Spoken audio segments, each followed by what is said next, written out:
Eshigim yonida turgan kimsa dadam ekan. U bu yerga qanday qilib kirib qolganiga hayronman. Bularning hammasi boshlanishidan oldin biz dadam ikkimiz notebookda o'yin o'ynab o'tirgan edik.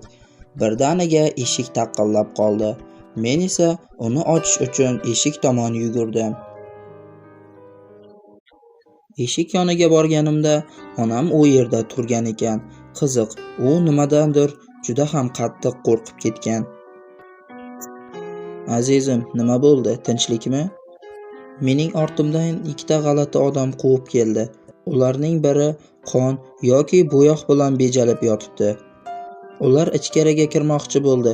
Men esa uyning ichkarisiga kirib eshikni qattiq yopdim. Shu payt tashqarida qandaydir baxtsiz hodisa yuz berdi.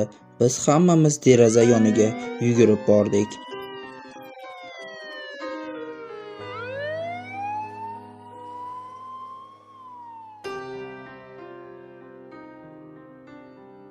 Oxirgi 2 kunda uydan hech qayerga chiqmadik. Televizorda esa aqldan ozgan odamlar haqida har xil yangiliklar aytishardi. Aytishlaricha bu virus Hindistondan kirib kelgan ekan. Qo'shnilarimizning deyarli hammasi zombilarga aylangan. Hukumat tomonidan aytilishicha, agarda kimdir yordam so'rasa, ularga yordam bermasligimiz kerak ekan. Chunki viruslangan odamlarning ko'pchiligi shunday qilib uyimizga kirib olmoqchi bo'lisharmish. Tunda uyimizga Valeriya amakim keldi.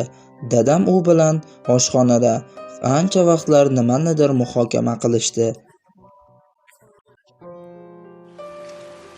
Ertasi kuni ular birgalikda qayergadir jo'nab ketishdi. Ular taxminan 2 soatlarda qaytishdi va o'zlari bilan bir necha qutida konservalangan oziq-ovqatlar olib keldi. Aytishlaricha, bu voqealar bir necha oy davom etishi mumkin. Bir hafta o'tgach, elektr va suv ta'minotidan ham ajraldik. Bir necha kundan so'ng Valeriya amakim ham qayergadir g'oyib bo'ldi. Onam qanchalik qarshilik qilmasin, dadam amakimni qidirgani baribir ketdi.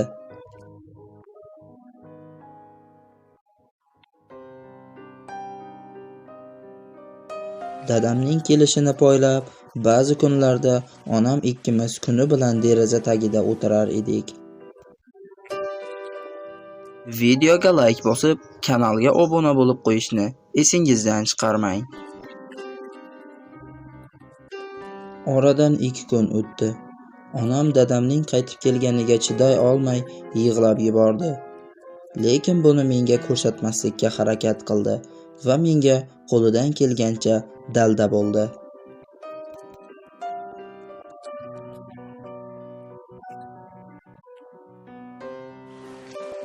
Yana bir necha kun o'tdi. Onam esa kasal bo'lib qoldi.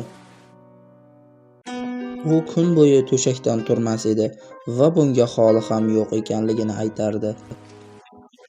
U kasal bo'lishiga qaramay menga qayta ko'chaga hech qachon chiqmasligimni uqtirar edi. Onamning aytishicha, virusga chalinib o'lgan odamlarning murdasi qayta tirilar ekan. Bir kuni ertalab men onamni yotoqxonasidan topmadim. U qayergadir turib ketgan edi.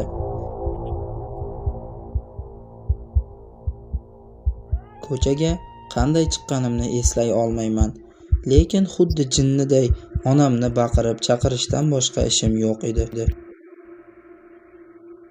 Mening ovozimdan yaqin atrofdagi barcha zombilar men tarafga kelayotgan edi.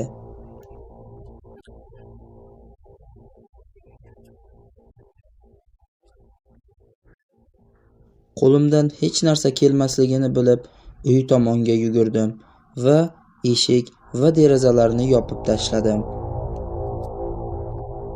Ey Xudoyim, avval otamdan, keyin esa onamdan ayrildim.